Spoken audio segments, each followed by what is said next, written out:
Hello everyone, আসসালামু আলাইকুম। আমি হ্যাপি কুষ্টিয়া থেকে বলছি। হ্যাপিস লাইফস্টাইল ব্লগে আপনাদের সবাইকে আরও একবার অভিনন্দন। কাছে দূরে দেশ এবং দেশের বাহিরে যে যেখান থেকে আমার ভিডিওটি দেখছেন, আশা করি সবাই আল্লাহর রহমতে ভালো আছেন, সুস্থ আছেন। আলহামদুলিল্লাহ, আমরাও আল্লাহর রহমতে অনেক ভালো আছি। তো আজকের ব্লগটিও বরাবরের মতো সকাল থেকেই শুরু করেছি, আর সকালবেলায় উঠেই চলে এসেছি নাস্তা তৈরি করতে। আর আজকে সকালে উঠে দেখি যে রুটি তৈরি করার জন্য আটা নেই। এটা কিন্তু আমি আগে থেকেই জানি যে রুটির ময়দা আমার ফুরিয়ে গিয়েছে, তবে সেটা আমার হাজব্যান্ডকে বলতে আমার মনে ছিল না। তো এখন নাস্তা তৈরি করতে এসে দেখি নাই। তো বাবু যেহেতু মাদ্রাসায় যাবে, তো ওকে তো তাড়াতাড়ি করে কিছু করে দিতে হবে। তো ওর বাবাকে বললাম যে ময়দা ফুরিয়ে গিয়েছে, তুমি ময়দা নিয়ে আসো, আর এরই মধ্যে চটজলদি বাবুর জন্য কিছু তৈরি করা যায় নাকি দেখি।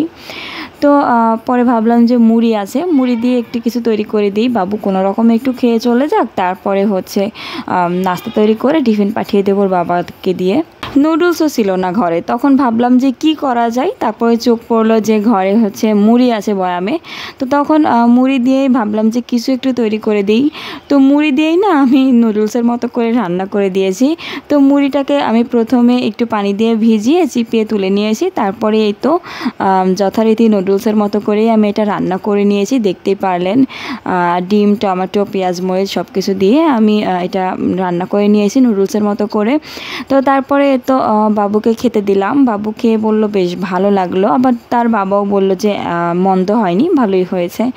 তো যাই হোক, খাওয়া দাওয়া করে তো বাবুকে নিয়ে আমি মাদ্রাসায় চলে এসেছি। তো বাবু কিন্তু প্রতিদিন ভ্যানে আসে, আপনারা সেটা জানেন, মাদ্রাসার ভ্যানে আসে।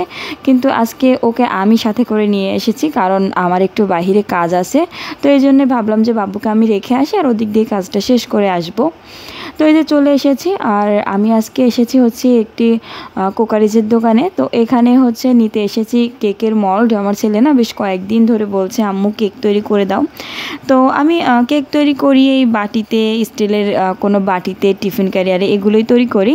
তো ভাবলাম যে একটি কেকের মল্ড কিনলে না খুব সুবিধা হবে, তো এই জন্যই চলে এসেছিলাম। তো এসে সব কিছুই না ভালো লাগছিল, এটা হচ্ছে মেয়েদের বড় দোষ। তো কি করব, ভালো লাগলেও আজকে আর কিছু কেনাকাটা করিনি, শুধু কেকের মল্ডটা নিয়ে আমি বাসায় চলে এসেছি। তো ওখান থেকে এসেই কিন্তু আমি বাবুর জন্য কেক তৈরি করার প্রস্তুতি নিতে শুরু করে দিয়েছি। আর আমার ফোনে না চার্জ ছিল না, তো চার্জে দিয়ে আমি অফ ক্যামেরাতে কিন্তু এগুলো সব করে নিয়েছি। তো প্রথমেই আমি কেকের ব্যাটার তৈরি করে নিয়েছি, আর তারপরে আমি এইটাকে তো কেকের মল্ডে রেখে চুলাতে একটি কড়াই বসিয়ে দিয়েছি, আর কড়াইতে দিয়েছি একটি স্ট্যান্ড, তার উপরে কেকের মল্ডটা রেখেছিলাম। আর তারপরে চুলাটা একেবারে লো হিটে দিয়ে কড়াইটা ঢেকে রেখে দিয়েছিলাম, আর কাঁচের ঢাকনা দিয়েছিলাম। আর ঢাকনাটা না নিচু ছিল তো অনেক, ওই জন্যে কেকটা ফুলতে পারছিল না, লেগেছিল। তো পরে আমি একটি গামলা দিয়ে দিলাম, উঁচু গামলা। তো তারপরে কিন্তু প্রায় 40 থেকে 45 মিনিট সময় আমার লেগেছিল কেকটা তৈরি করতে। আর আপনারা দেখতেই পারলেন যে কেকের ভেতরে একটি কাঠি দিয়ে আমি দেখে নিয়েছি যে ভেতরটা কাঁচা আছে কিনা। তো দেখলাম যে কাঠিটা কিন্তু খুব সুন্দরভাবে বেরিয়ে এসেছে, তার মানে ভেতরটা সম্পূর্ণ হয়ে গিয়েছে কেকটা। তো এই তো আমি এখন কেকটাকে কিন্তু নামিয়ে নিয়েছি, আর এই তো কেকটা কিন্তু সুন্দরভাবে নেমেও গিয়েছে, মানে মল্ড থেকে কিন্তু বেরিয়ে এসেছে খুব সহজেই, একটুও লেগে যায়নি। খুব সহজে ব্লেন্ডারে বিট করে আমি এত সুন্দর একটা স্পঞ্জি ভ্যানিলা কেক তৈরি করে নিয়েছি আমার বাবুর জন্যে। তবে আফসোস, এটা আমি কিন্তু আপনাদের সঙ্গে A to Z শেয়ার করতে পারিনি। আমার ইচ্ছা ছিল যে প্রথম থেকে শেষ পর্যন্ত আপনাদের সঙ্গে আমি এটা শেয়ার করব, তবে সেটা হয়ে ওঠেনি। তবে হ্যাঁ, আপনারা যদি কমেন্ট করেন আর আপনারা যদি এটা দেখতে চান, তবে কিন্তু আমি অবশ্যই পরবর্তীতে একটি ব্লেন্ডারে বিট করা স্পঞ্জি ভ্যানিলা কেকের রেসিপি নিয়ে আপনাদের সামনে হাজির হয়ে যাব। তো যাই হোক, এই তো আমার কেকটা আপনারা দেখেই হয়তো বুঝতে পারছেন কতটা সফট হয়েছে আর কতটা ইয়াম্মি হয়েছিল। তো এখন শুধু কেকটাকে ডেকোরেশন করার পালা। তবে এখন আমার সময় নেই, দুপুরের রান্নাবাড়া আজকে কিছু হয়নি, তো কেকটাকে আমি এমন অবস্থাতেই ঢেকে রেখে দেব। এখন দুপুরের রান্নাবাড়া শেষ করে তারপরে বিকেলবেলায় অবসর টাইমে আমি কেকটাকে ডেকোরেশন করে নেব আমার মনের মতো করে। আর আমি যখন বাইরে গিয়েছিলাম, তো ওই সময় না আমার হাজব্যান্ড হচ্ছে বাজার থেকে দেখি যে অনেকগুলো সুরমা ইলিশ নিয়ে এসেছে, আর এই সুরমা ইলিশগুলো আমার খুবই ফেভারেট, ও সেই জন্যেই কিনেছে। তবে আমার এখন খুব রাগ হচ্ছে যে এত কাজের মাঝে এখন আবার এই ছোটো ছোটো মাছ নিয়ে এসেছে। তো যাই হোক, যেহেতু ইলিশ মাছ তো কেটে রাখার কোনো প্রয়োজন হয় না, তো খুব সহজে আমি এই তো প্যাকেট করে শুধু রেখে দিলাম। অন্য মাছ হলে অনেকটা ঝামেলা হতো, ইলিশ মাছ বলে কিন্তু বেঁচে গেলাম, শুধু প্যাকেট করে রেখে দিলেই হয়ে গেল। তো এই তো মাছগুলোকে কিন্তু আমি এখন প্রয়োজন অনুযায়ী প্যাকেট করে নিচ্ছি। তো প্যাকেট করে এখন আমি মাছগুলোকে ফ্রিজে রেখে দেবো। আর আমি মাছ তো অবশ্যই সবসময় বক্সে রাখি, এটা আমার ভিউয়ার্সরা জানেন। তো এই তো মাছগুলো প্যাকেট করে আমি এখন বক্সে করে আলাদাভাবে রেখে দিচ্ছি মাছগুলো। আর মাছগুলো রেখে দিয়েই না আমি চলে যাব রান্না করতে। তো মাছগুলো গুছিয়ে নিয়ে আমি অফ ক্যামেরায় রান্নাটা কিন্তু শেষ করেছি। ফ্রিজে আগে থেকে একটু বড় সাইজের যে ইলিশগুলো ছিল সেই ইলিশগুলো বের করে আমি কয়েক পিস ইলিশ মাছের কাঁচা ঝোল করে নিয়েছি। আর এদিকে একটি চাল কুমড়ো চাকা করে ভেজে নিয়েছি। আজকে দুপুরে এটা দিয়েই খাবার খেয়ে নেব। তো দুপুরের খাওয়া দাওয়ার পর্ব শেষ করে আজকে দুপুরে রেস্ট না নিয়ে আমি শুরু করে দিয়েছি আমার কেকটাকে ডেকোরেশন করতে। তো এখন আমি আমার কেকটাকে আমার মনের মতো করে ডেকোরেশন করে নেব। আর আমি কেকের কিন্তু ক্রিমও নিজেই তৈরি করেছি, সেটাও আমি অফ ক্যামেরায় করেছি। আপনারা যদি চান তাহলে আমি সেই বিষয়ে আমি পরবর্তীতে ভিডিও আপলোড করতে পারি। তো আমি এখানে আমার প্রয়োজন অনুযায়ী ক্রিম তৈরি করে নিয়েছি কেকের জন্য। প্রথমে আমি কেকটাকে মাঝখান থেকে ছুরি দিয়ে কেটে 2টা লেয়ার তৈরি করে নিলাম। আসলে 2টা লেয়ার তৈরি করলাম, মাঝে যদি একটু ক্রিম দেই না তাহলে কিন্তু আরও বেশি ভালো লাগবে, মানে প্রত্যেক কামড়ে কিন্তু খুব বেশি করে ক্রিম পাওয়া যাবে। তো এই জন্যে আমি মাঝখানটা কেটে মাঝেও একটু ক্রিমের লেয়ার দিয়ে দিচ্ছি। তো এই যে দেখুন আমি এখানে সাদা কালারের যে ক্রিম তৈরি করেছি সেটা দিয়ে একটি লেয়ার তৈরি করে নিলাম।